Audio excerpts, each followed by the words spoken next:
Hello అండి. ఇప్పుడు మీరు చూసేది మా ఊరి ఆంబోతు. కుక్కల్ని, కోతుల్ని, పెట్టల్ని చూపించింది అయిపోయింది. ఇప్పుడు ఏకంగా ఆంబోతుని చూపిస్తుంది అనుకోవద్దు. ఊళ్ళలో కొన్ని ఆచారాలు ఉంటాయి. అలాంటి వాటిల్లో ఒకటి చెప్తాను ఇప్పుడు.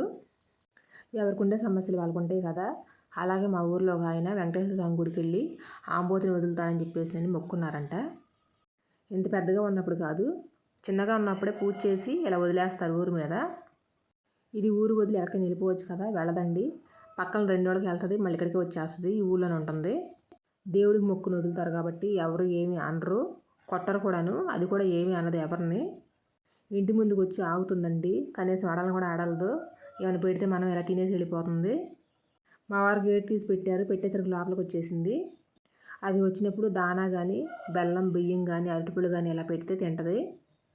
ఎవరైనా సరే ఇంటి ముందుకు వచ్చి ఆగితే ఉంటే కనుక ఇంట్లో ఏదో ఒకటి పెట్టి పంపిస్తారు. మా వారు గార్డెన్ క్లీన్ చేశారు. ఆ గడ్డి బయట వేస్తే ఆ గడ్డి కూడా తింటుంది బయటికి వెళ్ళి. ఇంటి ముందుకు వచ్చి నుంచుందని చెప్పేసి మనం చూస్తుంది తెలుస్తుంది మనకి, లేకపోతే తెలియదు.